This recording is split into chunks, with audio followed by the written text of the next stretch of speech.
A'udzubillahi minasyaitonir rajim. Bismillahirrahmanirrahim. Assalamualaikum warahmatullahi wabarakatuh.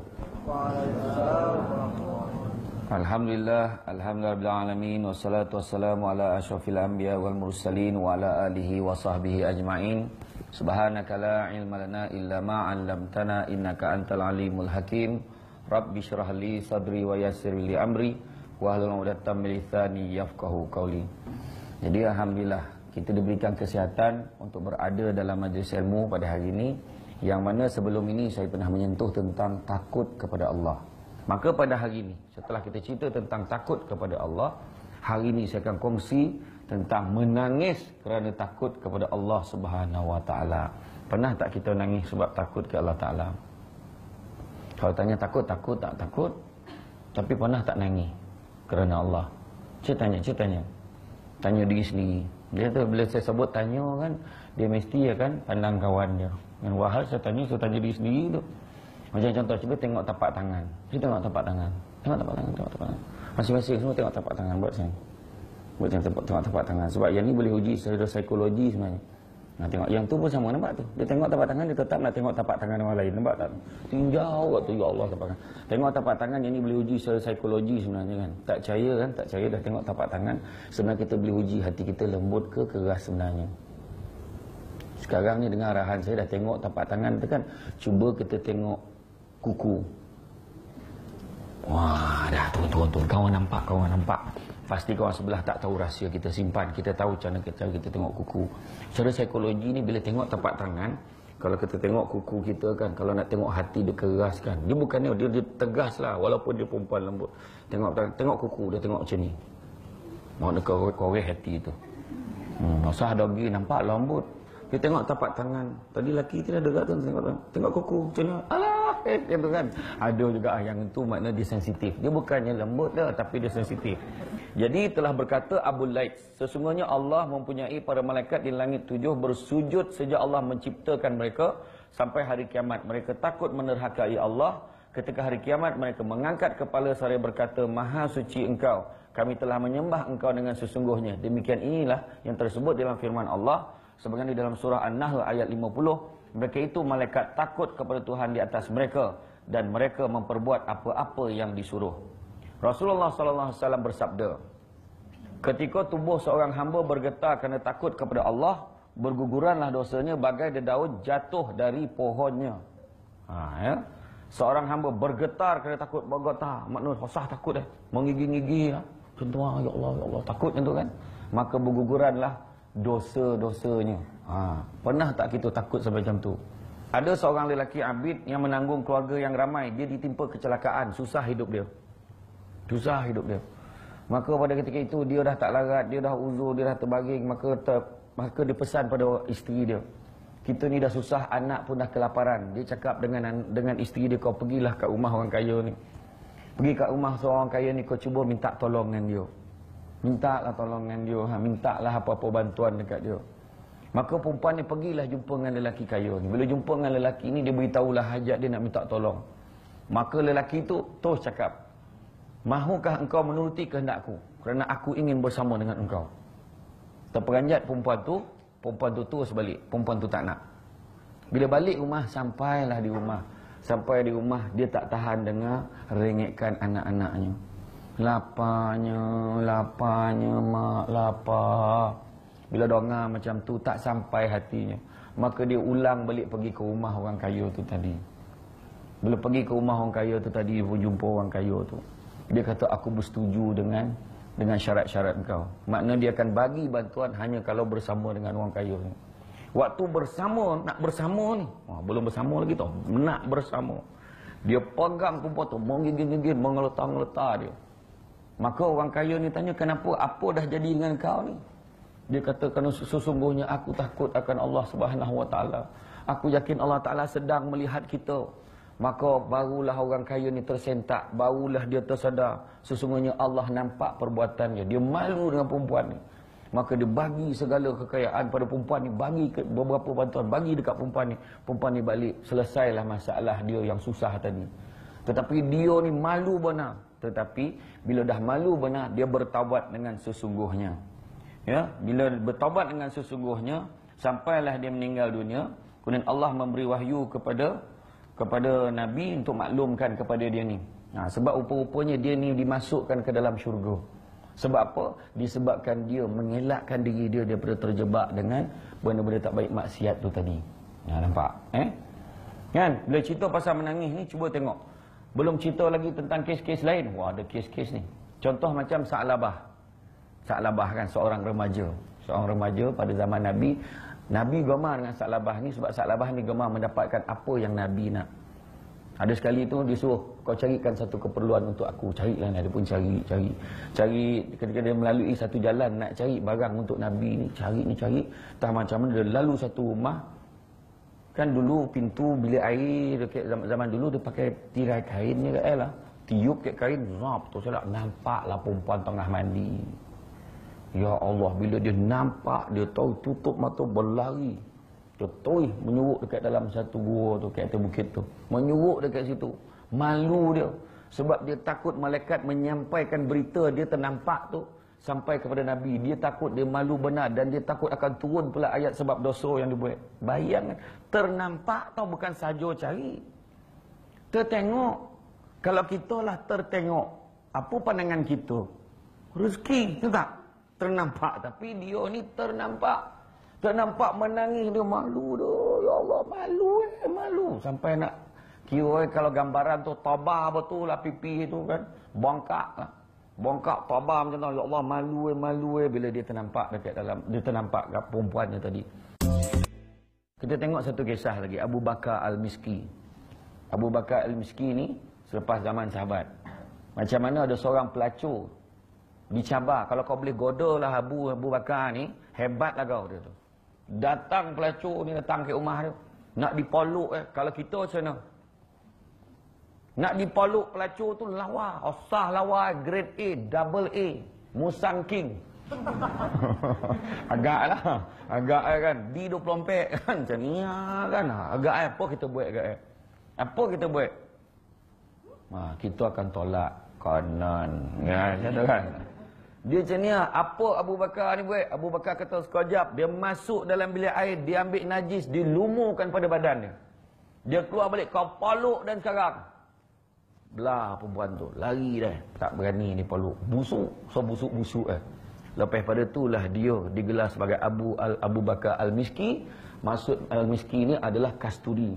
Bau dia wangi, natural, tak payah pakai perfume dah. Tak payah pakai penyembuh nyamuk dah, tak payah. Memang dia wangi secara semula jadi. Macam mana? Seperti mana orang lelaki di dalam dewan ini pada hari ini. Maka wangilah kita kan. Ya, bayangkan kalaulah datanglah kan, kalau datanglah pelacur datang situ lawa, kita pun tak tahu. Kan sekarang ni bukan pelacur dah, kita datang kat pelacur tu.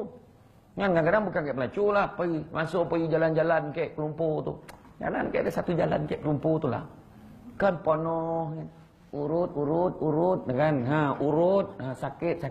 Daripada sakit kaki dek tengok pakaian orang tu, la ilaha illallah. Dia bukan pakai baju t-shirt dah. Jaring pakai. Jaring. Daripada sakit kaki langsung longoh badan, tak apa kono.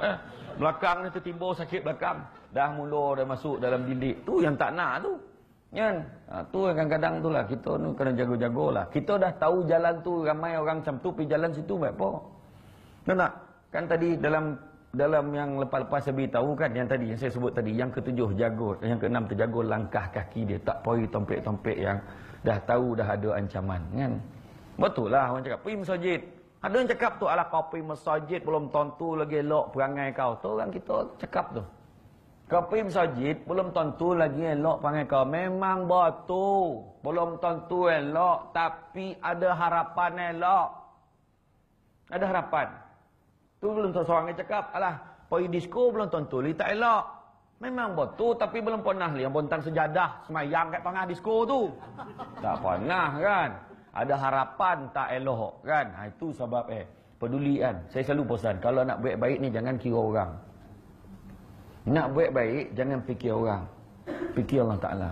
Nak sedekah kan. Ini kan orang cakap dan menunjuk pula. Apa benar kita tahu niat kita bagi sebab apa? Bagi isteri jangan sebab nak ambil, jangan sebab niat-niat lain. Jangan sebab dia. Dan bagi kau ni kerana Allah. Kedua, barulah bintu menangis, tak berhenti dia menangis. Ya Allah bang, tu dah kan. Ya. Betul. Kan? Yang belum kahwin, ada yang belum kahwin kan, yang belum kahwin cari calon suami, tanya dia tu, kenapa awak nak kahwin dengan kita? Sebab awak cantik. Jangan bahaya. Habis cantik kau besok, sehari je cantik kau. Iya, lepas sehari dah habis, dah mula laboring. Kenapa awak nak kahwin dengan kita? Sebab awak ni macam pandailah menjaga hati saya. Bila tak sepandai jaga hati, dah mula gaduh. Kenapa awak suka kat saya? Sebab saya handsome. Tak, sebab lelaki tu handsome, dia kata. Jadi lelaki tu pula, bila habis handsome mula bergaduh. Nampak tak? Kalau boleh perempuan ke lelaki cari pasangan, kenapa awak nak kahwin dengan saya? Tak lain tak bukan kerana Allah Subhanahu Wa Taala. Aduh, hai kau adolah macam tu. Setakat kajian dia kalau betul itulah alasannya memang tak kahwin orang Malaysia. Kan? Payah nak jumpa. Mungkin kalau nak jumpa pun dekat Al-Hijrah ni. Iya, calon-calon lelaki. Kat sini nisbah pun saya dengar lelaki satu, perempuan berapa? Dekat Al-Hijrah sendiri. Satu lelaki, 6 perempuan. Lebih kurang macam tu lah. Apakah peranan anda? Macam tu lah lebih kurang macam tu. Macam tu lah istilah kan. Gurau ya, gurau. Ya. Kemudian dalam ayat lain Allah SWT berfirman, janganlah engkau takut kepada mereka dan takutlah kepadaku. Yang tadi, janganlah engkau takut kepada manusia, takutlah kepadaku. Surah Al-Ma'idah ayat 44. Janganlah engkau takut kepada mereka dan takutlah kepadaku. Surah Al-Imran ayat 175. Pernah pada suatu ketika Umar bin Khattab jatuh pengsan manakala terdengar ayat Al-Quran dibaca. Dengar ayat Al-Quran pengsan. Kita pernah tak macam tu? Memang takkan ada lah, termasuk yang bercakap ni. Kan? Sebab faham pun tidak. Kan dengar lah, orang ngaji itulah kan. Ni cuba tengok budak-budak muda tu. Tu yang kat rumah tu dengar. Kalau main takraw, kau main bola, dengar yang mengaji kat surau tu bolalah balik. Bolalah tu kena doreh betul balik. Kan orang ni sembilan suruh berdasup tu tak laju lagi tu. Monobut pun tak laju lagi. Yang paling laju menculin. Tu laju betul tu. Ya kan? Asal laju tahu betul dari basuh kan. Menculin. Tahu sampai. Belum baru niat dah sampai. Contohlah kan. Niat nak beli ni. Dah sampai dah. Contoh. Kok boleh ya. Kemudian sekiranya aku menjadi kayu, tidaklah aku seperti ini. Kan? Maknanya dia jatuh pengsan, dia dengar Al-Quran, orang baca ayat Quran. Dia ambil sepotong kayu sambil berkata, dia ambil kayu tu, dia kata, kalau akulah jadi macam kayu ni, taklah aku jadi seperti ini. Sebab apa dia kata? Dan sekiranya ibuku tidak melahirkanku, makna lebih baik jadi kayu daripada jadi orang. Sebab jadi orang ni takut dia buat salah, takut dia buat dosa. Kan? Beliau menangis tesak-esak, air matanya mengalir membasahi pipinya, sehingga pada mukanya ada 2 garis hitam bekas air mata. Menangis ni. Kan? Sehingga Rasulullah SAW pernah mengatakan, api neraka tidak akan menjilat orang yang pernah menangis kerana takut kepada Allah SWT sehingga air susu kembali ke dada. Maknanya takkan jilat air mata yang ada tu kan. Takkan menjilat, api tu takkan menjilat orang yang menangis ni kerana Allah SWT. Kita nangis pernah tak nangis kerana Allah? Itulah tanya, banyak kali dah tanya ni. Tak dapat nyaut dah. Ngangguk pun tak ada dah. Menangis kerana Allah SWT. Yang ramai nangis sebab rindu kat boyfriend. Rindu kat suami pun kadang tak ada lah. Jarang lah. Kau ada tu bertuah warna suami tu. Kan? Logo abah kau tak ada tu. Itu dia contoh kadang satu. Yo betul kan. Jadi maknanya dia rindu tu kan. Rindu kat orang. Nangis. Ada. Ada seorang kawan saya makin rindu. Allah. Bila lah lama tak jumpa dia. Ya Allah tahu. Rindu kat orang kan. Dah kahwin tak ada. Marin sebelum kahwin. Awak gimana? Dia beli air lah. Rindu. Lu tahu kan. Pergi beli air. Rindu. Saya baru-baru ni adalah sentuh tentang syukur. Syukur. Apa maksud syukur? Syukur kan? Syukur. Bila kita cerita pasal syukur. Syukur dengan nikmat Allah. Syukur. Syukur ni sebenarnya kebanyakan orang kita. Kebanyakan masyarakat kita. Dia syukur ni dia lafaz. Syukur. Alhamdulillah. Syukurlah semua selamat. Syukurlah semua okey. Syukurlah tak hujan ini. Syukurlah selesai kenduri anak dengan abah hai serontak. Syukurlah kan macam tu kan. Syukur. Tetapi sebenarnya syukur ni pertama memang lisan. Ada yang tak perasan itu.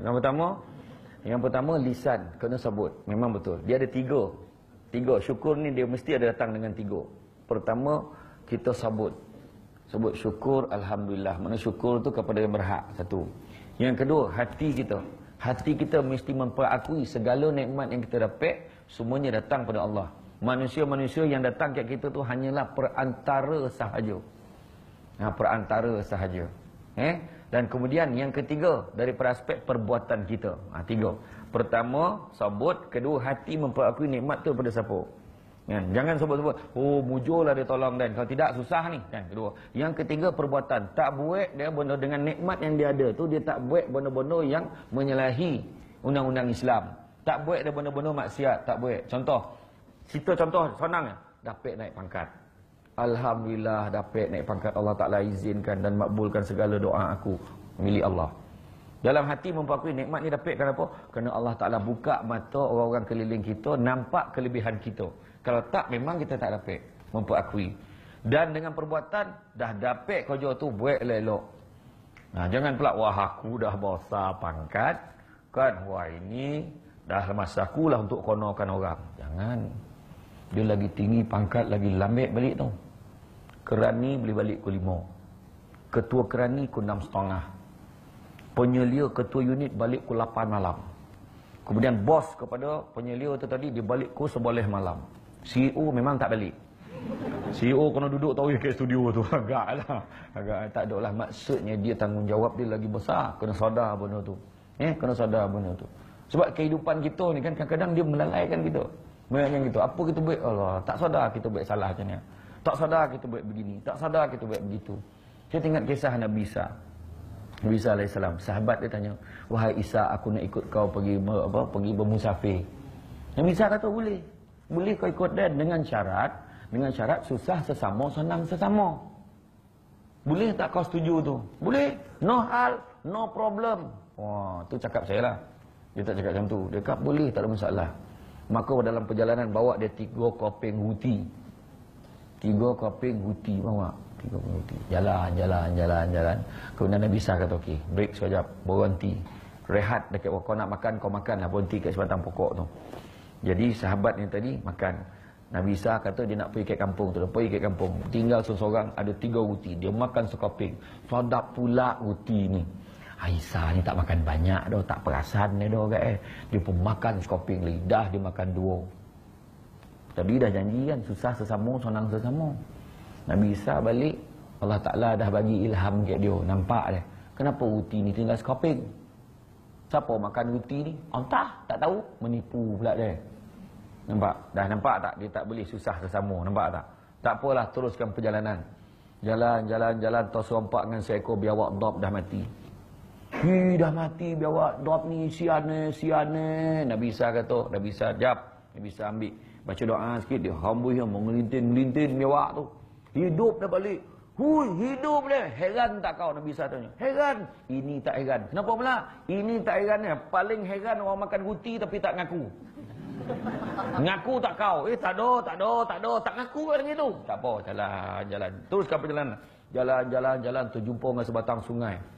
Luas sungai tu. Macam mana nak banyak orang ni? Sampan tak ada, rakit tak ada. Macam mana ni, wahai Isa? Tak apa, kau ikut aku. Nabi Isa doa. Ikut. Berjalan atas air. Sampailah seorang sungai tu. Boleh jalan atas air. Heran tak kau? Heran lah. Ini tak heran ni. Okey ni dapat jalan atas air. Tapi yang paling heran, orang makan ruti tapi tak ngaku. Ngaku tak kau? Tak ngaku lagi tu. Sudahnya jalan. Tos rompak dengan 3 buntir omeh. 3 guni omeh. Besar lah. Seguni. Masya Allah, banyaknya emas ni. Wahai Isa, macam mana ni? Kita bagi 2 ya. Jangan, Nabi Isa kata. Kita bagi 3. Macam mana lah? Kau ambil seguni. Aku ambil seguni. Satu kita bagi orang yang makan ruti satu lagi. Akulah yang makan tu. Ngaku dah. Sah waktu kan. Kemudian Nabi Isa kata, terpulanglah. Kalau kau nak, ambil lah. Aku tak nak benda ni melambatkan perjalanan aku. Kau nak ikut aku terus bermusafir ke? Atau kau nak ambil? Aku nak omeh ni. Nabi Isa tinggalkan dia. Gagallah dia dalam ujian nak susah sesama, senang sesama. Sampai dia nak bergerak, dia berselisih dengan 2 penyamun. 2 penyamun berselisih. 2 penyamun tu dah nampak omeh nak ambil. Tak sampai dia sahabat di bunding. Dah kena tikam, mati. Berbalik pula cerita penyamun pula. Wah, drama ni kan. Dah penyamun tu pula jadi otak utama lepas tu. Dah penyamun ni, macam mana nak bawa ni, borek ni, kita kena makan, ada tenaga ni. Tak apa, kau cari makanan, aku jaga omeh. Seorang pergi cari makanan dekat pakan. Cari uti. Yang dia lah jaga omeh. Masa jaga omeh dia tak terfikir, ini kalau aku makan seorang untung ni, tak boleh tunggu dia ni. Dia pun menyuruk dekat balik pokok, tunggu kawan dia datang. Kawan dia datang bawa makanan, dia tikam daripada belakang, tak nampak. Mati dia, berterabur roti, bawa tampakan. Dia pun lapar, dia ambil roti tu. Kawasan ni kawan dia kat pokan tadi pun dah terfikir, ini kalau aku ambil omeh tu seorang tu, dah diracun dia siap-siap roti tu. Lepas tu dia makan roti tu, akhirnya semua mati. Semua mati, Nabi Isa datang, cakap dekat mayat-mayat yang bergelimpangan tu, adakah kamu bahagia? Hidup kita pun macam tu. Perjalanan tadi, perjalanan daripada awal sampai sudah, ada tak dalam masyarakat kita? Ada. Ada sikit tak cukup. Kemudian menipu pula sebab nak menghalalkan apa yang kita nak. Kemudian sibuk, lupa perjanjian awal tadi nak berjalan, susah sama-sama senang sesama, tapi diuji dengan kekayaan, akhirnya lupa dengan apa perjanjian asal dia. Macam tu juga dengan kerja kita. Macam tu juga dengan amanah kita. Sampai tak takut kita kepada Allah Subhanahu Wa Taala. Ya. Kemudian sebagaimana dalam surah An-Nazi'at ayat 37 hingga 41. Maka barang siapa yang derhaka dan mengutamakan hidup di dunia, maka sesungguhnya nerakalah tempat diamnya. Adapun orang yang takut akan kebesaran Tuhannya dan menahan dirinya daripada hawa nafsunya, maka sesungguhnya syurgalah tempat diamnya. Dalam kitab Zahir Riyad dirawikan oleh Nabi SAW, sesungguhnya baginda bersabda, ketika telah masuk ahli syurga, mereka disambut oleh para malaikat dengan segala kebaikan dan kenikmatan. Dipersilakan untuk mereka singgah mana-mana di mana-mana tempat yang mana berpermaidani indah. Disajikan untuk mereka segala rupa makanan dan minuman yang lazat. Oleh itu mereka menjadi keheranan. Kemudian Allah berfirman, wahai hamba-hambaku, mengapakah engkau hairan? Ini bukan tempat untuk merasa hairan. Mereka menjawab, janji untuk kami telah tiba waktunya. Kemudian Allah berfirman kepada malaikat, bukalah tabir daripada muka mereka. Mereka menjawab, wahai Tuhanku, bagaimana dapat melihat engkau sedangkan mereka itu derhaka? Bukakan tabir, sesungguhnya mereka telah berzikir, bersujud, menangisi di dunia kerana ingin berjumpa denganku. Menangis lagi adalah merupakan sebabnya. Dan sebagaimana yang dimaksudkan dalam firman Allah, Allah rela kepada mereka dan mereka pun rela kepadanya dalam surah Al-Bayyinah ayat 8. Dan Allah juga berfirman, dan ucapan selamat perkataan dari Tuhan yang pengasih, surah Yasin ayat 58. Menangislah kita kerana Allah, kerana itu akan membawa manfaat kepada kita, bukan di dunia, malahan di akhirat jua yang kita cari. Mudah-mudahan sama-samalah kita mengambil pengajaran daripada apa yang telah saya sampaikan pada hari ini. Teguran ini bukan hanya untuk anda semua, tapi juga untuk saya yang bercakap ini. Kadang-kadang bercakap tu cakap ya, tapi diri sendiri itu pun kena buat. Mudah-mudahan berakhirnya sudilah kiranya menyambut salam manis dan salam sayang daripada saya Syamsul Debat untuk anda semua di mana jua anda berada. Assalamualaikum warahmatullahi wabarakatuh.